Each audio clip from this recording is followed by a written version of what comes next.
Hello, welcome back to my channel. Thanks a lot for joining me. Today we're here to talk about NFTs. What are they? Why is everyone talking about them? And do you think they're here to stay or they're just a fad?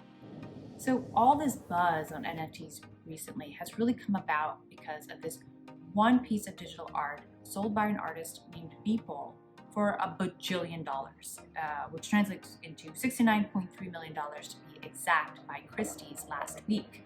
Now you might think, piece of digital art sold for that much? What the heck is an NFT anyway? So what do we know about an NFT? NFTs are actually not new, contrary to what you might think. They've been around for years, in fact. Back in 2017, they made headlines with CryptoKitties.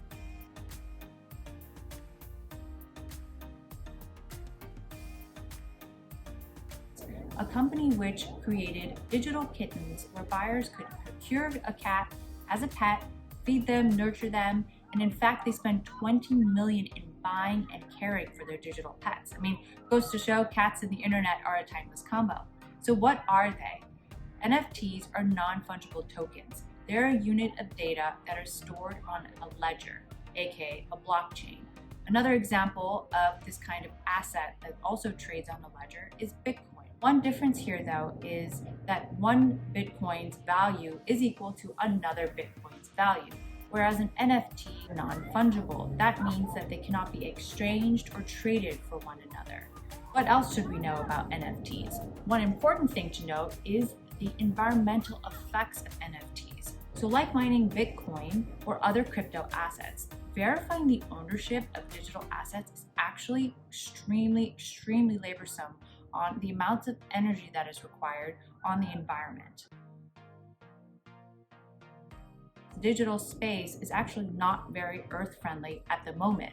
There's definitely a lot of work to be done for NFTs to make this more green. But for example, Ethereum mining consumes 26.5 tetrawatt hours of electricity a year. That's nearly as much as the entire country of Ireland, which has nearly 5 million residents. So what do NFTs mean for artists, musicians, or creators of anything? It looks like it's a brand new playground for them to release their creations into the world while still retaining owners' rights.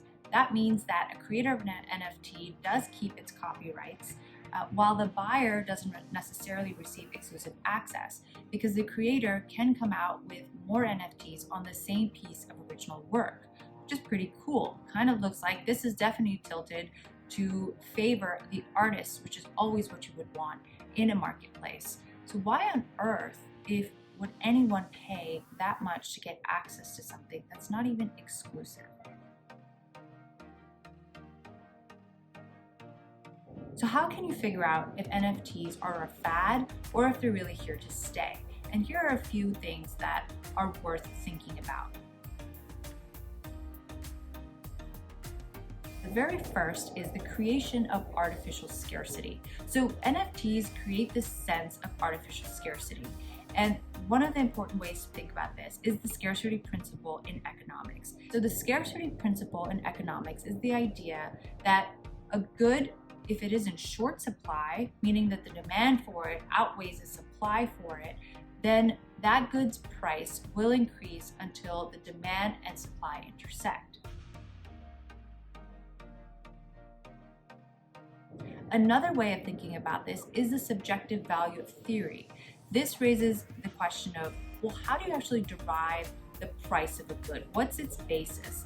This theory states that the basis of the price has nothing to do with this intrinsic value that that good might have, or it has nothing to do with the labor that was involved to actually create the good. And in fact, the price of that good is determined by the perception of the value the consumer will gain from having this good. So if consumer A believes the value of having the good is higher than consumer B, the price will increase to the value that consumer A thinks is fair. So in theory, if consumer A, who values the good higher than consumer B, transfers the good from A to B, then the price of that good will fall by virtue of the fact that consumer B values it less than consumer A. So that's something to think about. And The reality is that this scarcity notion is nothing new, and marketers have been doing this for years and years and years. And to give you a few examples, the best ones that I can think of are Yeezys and Jordans, right? Adidas and Nike have been doing this for years. So on the base foundation, what they're doing is they're creating new lines of shoes under these labels with limited supply, not because they can't afford to make those shoes or do it for any other reason other than to create this perception that it's really hard to get them. And so what does that mean? People line up outside of their stores, they are hooked to their browsers right before a drop date to refresh and get their hands on those shoes. It increases the competition. And when those shoes run out, it has given birth to an entire underground sneaker market that exists on this basis of this scarcity principle at play. That market exists just to get your hands on a pair of those shoes and willing to pay whatever you can because not everyone can have a pair. Other examples of artificial scarcity at play would be OPEC in determining the oil price for the world based on the profitability standards or targets for those oil producing countries. In reality, the pricing has lots to do with many factors, but one big factor is this creating of this perception of artificial scarcity to keep the oil pricing elevated to maintain the profitability for oil producing countries. While NFTs are certainly not new, they are extremely topical right now. They are certainly disintermediating the art market, where artists now have access to a whole new world of buyers and a whole new markets for their art. What does this exactly mean, though, for other types of creations?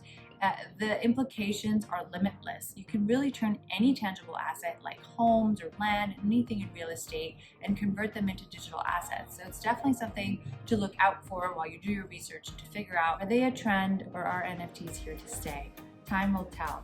Let me know what you think in the comments. Do you think that you would ever buy an NFT or create one for that matter? All sources for my research are in the description. Thanks for watching. Bye-bye.